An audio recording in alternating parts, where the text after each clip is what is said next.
Year 1944 को दिखाते हुए मूवी स्टार्ट होती है। ये वो टाइम होता है जब सेकेंड वर्ल्ड वार ऑलमोस्ट खत्म हो चुकी थी, जो जर्मन्स और यूएन के बीच हो रही थी। लेकिन हिटलर, जो जर्मनी का कमांडर होता है, वो किसी भी सूरत में यूएन से जीतना चाहता है। वहीं पर एक आदमी भी होता है जिसका नाम ग्रिगोरी होता है, जो कि हिटलर का आदमी था। ग्रिगोरी के साथ उसके दो साथी भी थे, एक मेल और एक फीमेल होती है। और यहाँ पर ग्रिगोरी का मेल साथी कुछ बड़ा करना चाहता था। असल में वो 5 साल की कड़ी मेहनत लगाकर एक इंस्ट्रूमेंट बनाने में कामयाब हुआ था, जो एक ऐसा इंस्ट्रूमेंट था जो दूसरी दुनिया के डोर को ओपन कर देगा। ये करने के पीछे मकसद ये है ताकि हिटलर वॉर जीत जाए। इसीलिए मिशन में कामयाब होने के लिए वो अपने प्रोसेस को स्टार्ट कर देता है। फिर होता ये है कि दूसरी दुनिया का डोर ओपन हो जाता है, लेकिन सडन यूएन आर्मी उन पर अटैक कर देती है। दोनों के बीच काफी फाइट होती है। दूसरी दुनिया का दरवाजा जो कि खुला हुआ था, प्रोफेसर उसके अंदर एक बॉम्ब फेंकते हैं और जैसे ही बॉम्ब ब्लास्ट होता है वो दरवाजा बंद हो जाता है। दरवाजा बंद होने के साथ साथ ग्रिगोरी भी दरवाजे के अंदर चला जाता है। इतने में ग्रिगोरी के दोनों साथी भी वहाँ से भाग जाते हैं। प्रोफेसर जो कि इंजर्ड हो गए थे, वो कहते हैं कि दूसरी दुनिया का दरवाजा काफी देर तक ओपन रहा है, जरूर कोई ना कोई बाहर आ गया होगा। सडन पीछे उन्हें कुछ मूवमेंट फील होती है। चेक करने पर उन्हें वहाँ पर एक अजीब सा बच्चा मिलता है जो कि रेड कलर का था और उसका एक हाथ काफी बड़ा होता है। प्रोफेसर उस बच्चे को चॉकलेट देते हुए अपनी गोद में बिठा लेते हैं। ये असल में दूसरी दुनिया का बच्चा था जो दरवाजा खुलने की वजह से यहाँ आ गया। बाद में आर्मी इस बच्चे को नाम देती है हेल बॉय। टाइम गुजरता रहता है और 60 साल गुजर जाते हैं। ग्रिगोरी के साथ ही एक आदमी को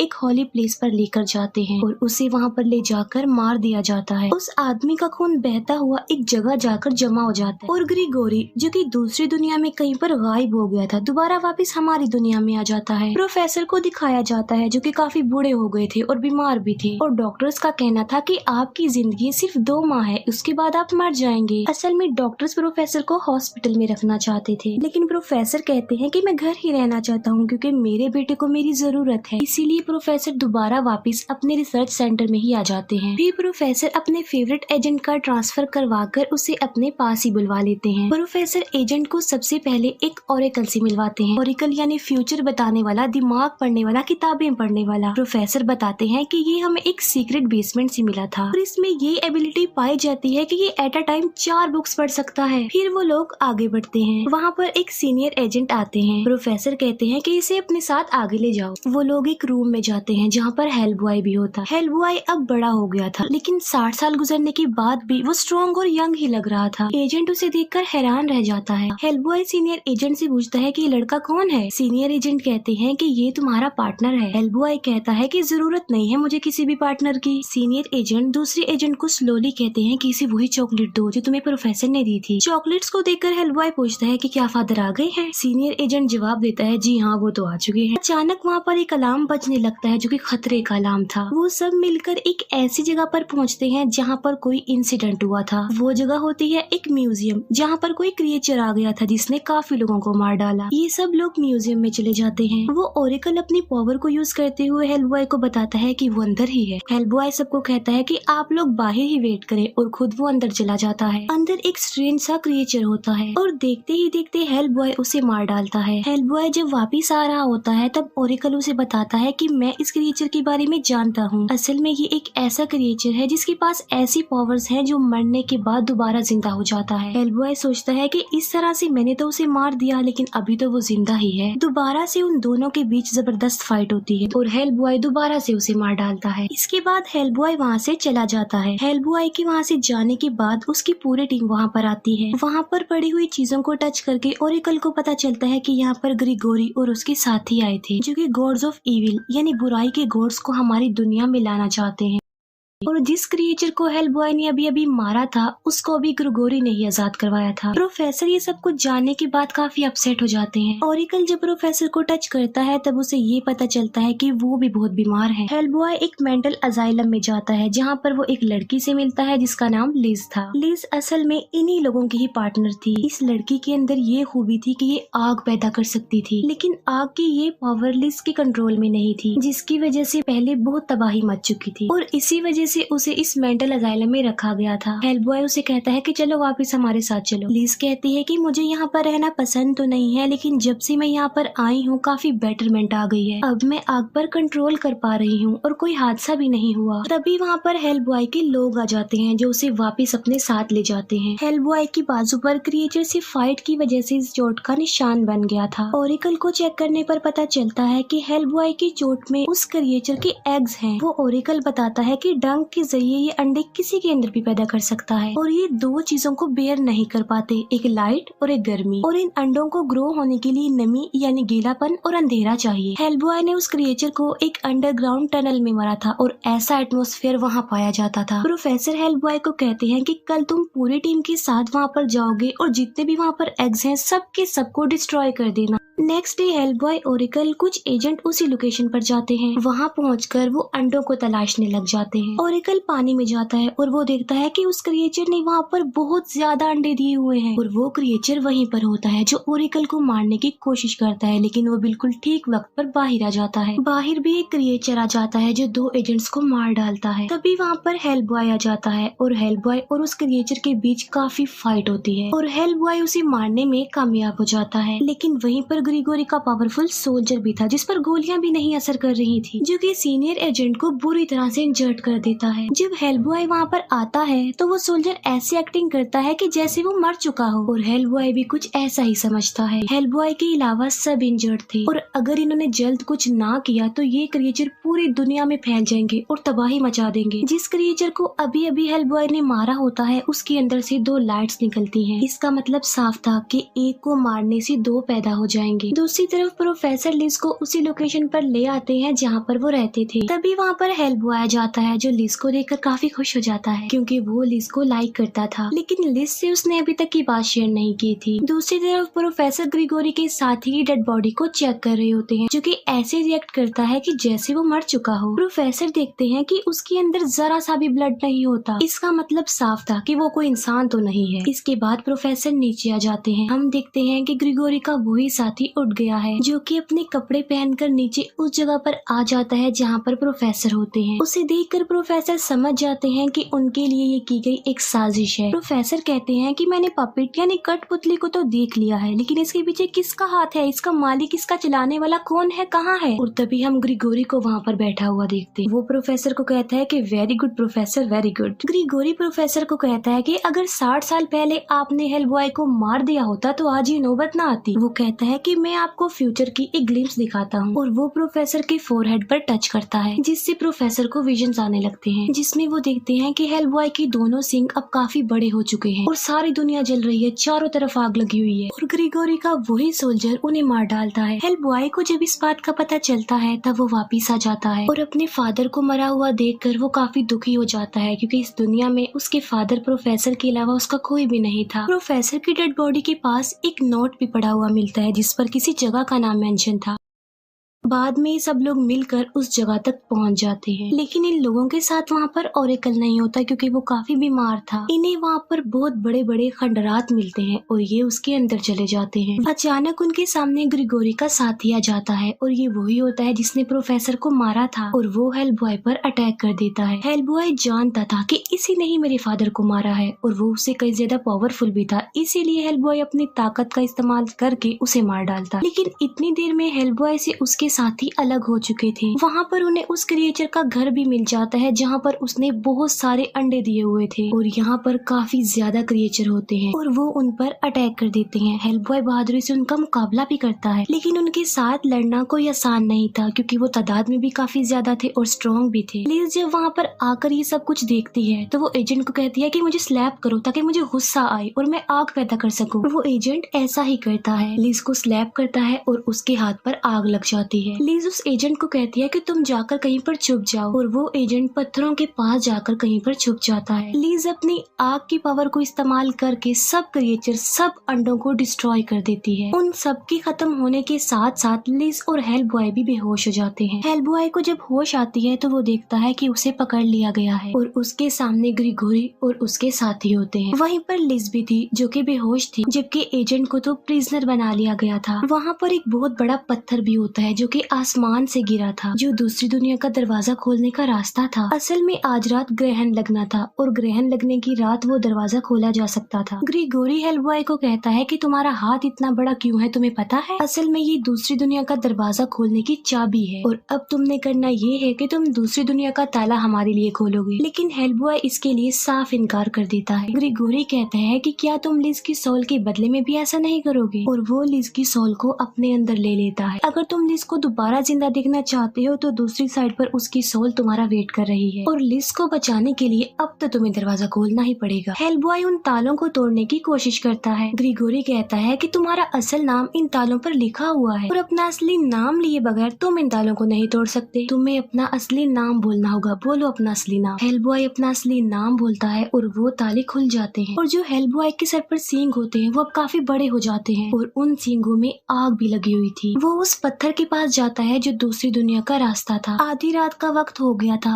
और ग्रहण पूरी तरह से लग चुका था। हेलबॉय उस पत्थर के ऊपर एक सुराख में अपना हाथ डालता है और उसे खोलने लगता है। तब एक बहुत तेज रोशनी निकलती है जो जाकर चांद को छूती है और दूसरी दुनिया का दरवाजा खुल जाता है, और जो बुराई का गोड़ था वो भी आजाद हो जाता है। और अब हेलबॉय ने वो ताला खोलना था जिससे वो बुराई का गोड़ हमारी इस दुनिया में आ जाएगा। और जब हेलबॉय उसे खोलने लगता है तब एजेंट उसे कहता है कि तुम जानते हो तुम कौन हो, अपनी पहचान मत भूलो, ये मत भूलो तुम कौन हो, ये मत भूलो कि तुम्हारे फादर कौन थे। और वो हेलबॉय की तरफ उसके फादर के गले का क्रॉस फेंकता है। जब हेलबॉय उसे देखता है तब उसे अपने फादर के ड्रीम, अपने फादर की अच्छाई और अपने अच्छाई के बारे में याद आ जाता है, और वो अपने दोनों बड़े बड़े सींगों को तोड़ देता है जो कि अभी उगे थे। दोनों सींगों के टूटते ही वो दरवाजा बंद हो जाता है और एक सींग वो ग्रिगोरी के आर पार कर देता है। बाद में वो लिज को उठाकर वहाँ से जाने लगता है, लेकिन ग्रिगोरी जो कि अभी मरा नहीं होता, अभी जिंदा होता है। वो कहता है कि देखो ये तुमने क्या कर दिया, मुझे मारकर एक खतरनाक किस्म के क्रिएचर को पैदा कर दिया, और उसके अंदर से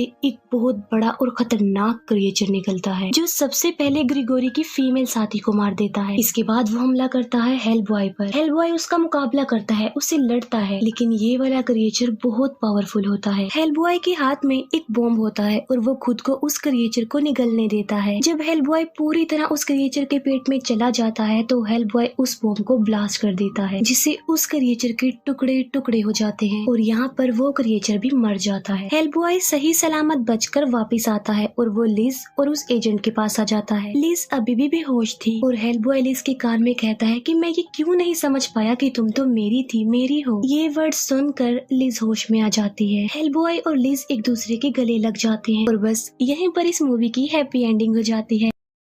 अब यहाँ से शुरू होता है पार्ट 2। तो मूवी शुरू होती है क्रिसमस की एक खूबसूरत शाम से, जब एक छोटा सा बच्चा हेलबॉय अपने फादर के साथ सोने की तैयारी कर रहा होता है। वो अपने फादर से कहता है कि पापा क्या आप मुझे कोई स्टोरी सुनाएंगे? तो उसके फादर कहते हैं हाँ क्यों नहीं बेटा। तो ये स्टोरी कुछ लोगों और किसी रिलीजियस किंगडम की जंग के बारे में थी। उधर के बादशाह के पास जो लोग थे उनमें से कुछ तो क्रिएचर्स थे और कुछ जादू करना भी जानते थे। तो बादशाह ने 70 ताकतवर लोगों की जादुई फौज तैयार की जो इंसानों से लड़ने वाली थी। एक दिन उस बादशाह को एक ताज पहनाया गया, जिसका मतलब ये था कि वो आर्मी पर कोई भी कमांड दे सकते हैं, यानी ऑर्डर दे सकते हैं, और इसी आर्मी को गोल्डन आर्मी का नाम दिया गया। लेकिन हुआ ये कि उस आर्मी ने लोगों पर बेदर्दी से हमले करने शुरू कर दिए, जिस पर बादशाह को बहुत दुख हुआ और उसे पछतावा हुआ, जिसकी वजह से उसने सुलह करनी चाहिए और इंसानों को उसने शहरों पर पूरा का पूरा कंट्रोल दे दिया और अपनी आर्मी से कहा कि वो जंगलों में रहे। बादशाह इस बात को प्रूव करना चाहता था कि वो वाकई पीस चाहता है, और इसीलिए उसने अपने ताज के भी टुकड़े कर दिए। उसने एक टुकड़ा इंसानों को दिया और 2 टुकड़े अपने पास रख लिए। लेकिन इस बात से बादशाह का बेटा शहजादा नुआडा बिल्कुल खुश नहीं था, तो वो मुल्क ही छोड़कर चला गया। अब कुछ टाइम बाद हमें प्रेजेंट टाइम दिखाया जाता है,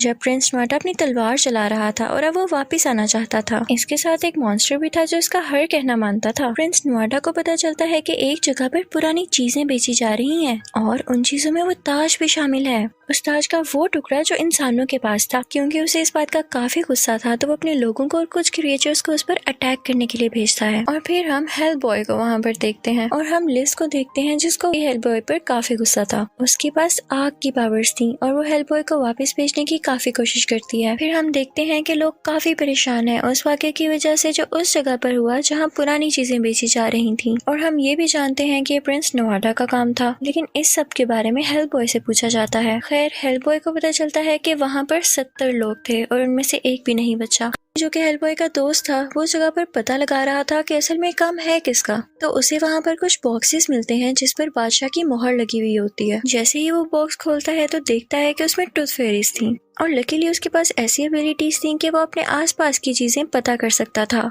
और जैसे ही वो अपना हाथ लिज की तरफ बढ़ाता है तो उसे पता चलता है कि इसका तो बेबी होने वाला है। कि तभी हेल्प बॉय को और बाकी लोगों को टूथ फेरीज खेल लेती हैं, लेकिन तभी लिज भी उन्हें आग से डराकर भगा देती है और हेल्प बॉय वहाँ से बाहर आ जाता है और वो देखता है कि उसके चारों तरफ न्यूज रिपोर्टर्स हैं। और जिस बात का उस आदमी को डर था कि उसकी टीम के बारे में लोगों को पता चल जाएगा, तो वैसा ही हुआ। अब वो लोग पूरी दुनिया के सामने आ चुके थे। अब हम देखते हैं प्रिंस नुआडा को और उसके साथी को, जो कि बादशाह के पास जाते हैं बात करने के लिए। बादशाह अभी भी यही चाहता था कि इंसानों के साथ सुलह के साथ रहा जाए। बादशाह की बेटी यानी प्रिंस नुआडा की बहन भी यही चाहती थी और अपने बाप का साथ दे रही थी, लेकिन प्रिंस नुआडा समझता था कि इंसान लालची होते हैं और यहाँ पर रूल करने के लिए वो हमें किसी भी वक्त मार सकते हैं। शाम को हेल्प बॉय देखता है कि उसके मुतालिक और उसके साथियों के मुतालिक न्यूज आ रही हैं, जिससे वो काफी खुश भी होता है, लेकिन लिज अभी भी हेल्प बॉय से नाराज थी। हम प्रिंस नुआडा को देखते हैं जो अभी भी बादशाह के पास था। वो कहता है कि फादर, मैं अपने मुल्क को और जादुई दुनिया को इंसानों से दूर रखना चाहता हूँ और याद रखें मैं इसके लिए कुछ भी कर सकता हूँ। किंग उसे समझाने की कोशिश कर ही रहा होता है कि वो अपने बाप को यानी किंग को मार देता है और ताज का दूसरा टुकड़ा लेके वहाँ से भाग जाता है।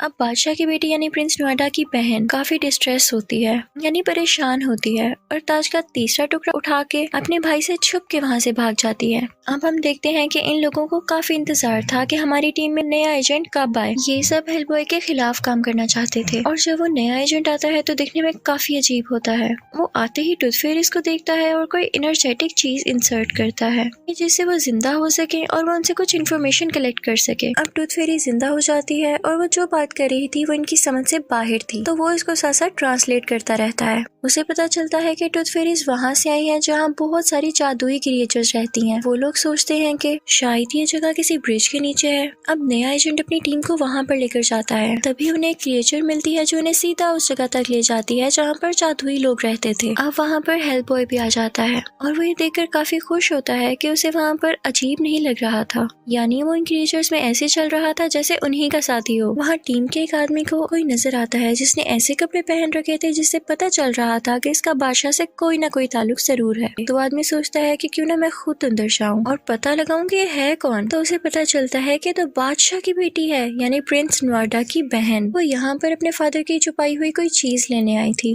वो आदमी मुसलसल उसका पीछा करता है और अचानक वो भी उसके सामने आ जाती है। यहाँ हमें पता चलता है कि इन दोनों की एबिलिटीज सेम थी। वो दोनों एक दूसरे के हाथ के इशारे से ही एक दूसरे के बारे में बहुत कुछ जान पा रहे थे। तभी हम देखते हैं कि प्रिंस नुआडा का खास आदमी वहाँ पर आता है और शहजादी यानी प्रिंस नुआडा की बहन पर अटैक कर देता है और तभी हेल्प बॉय आता है और उस पर उल्टा अटैक कर देता है और उसको हरा देता है। शहजादी हेल्प बॉय से काफी इम्प्रेस होती है, तो वो उसे बताती है कि मेरे पास किंग के ताज का आखिरी टुकड़ा है और उसने वो सिलेंडर भी हासिल कर लिया है जिसमें उस गोल्डन आर्मी तक जाने के लिए जो रास्ता यूज होगा उसका मैप भी है। अब जो नया एजेंट आया था वो नहीं चाहता था कि शहजादी उनकी टीम में आए और हेल्प बॉय को ये बात काफी अजीब लगती है और वो नया एजेंट भी। अब हम देखते हैं कि प्रिंस नुआडा को काफी गुस्सा था क्योंकि हेल्प बॉय ने उसके खास आदमी को जो मार दिया था। तो वो एक बीज निकालता है जो कि देखते देखते एक क्रिएचर में बदल जाता है जिसके बहुत सारे टेंटिकल्स थे। हेल्प बॉय और वो लड़ने लगते हैं। वहाँ पर इंसानों का एक बच्चा भी होता है और हेल्प बॉय उसे वहाँ से बचा लेता है, लेकिन लोग उसी को बुरा भला कहते हैं। वो ये सोच ही रहा होता है कि ऐसा आखिर क्यों है कि तभी लिज वहाँ पर आ जाती है। हेल्प बॉय काफी सैड होता है तो वो उससे कहता है कि सॉरी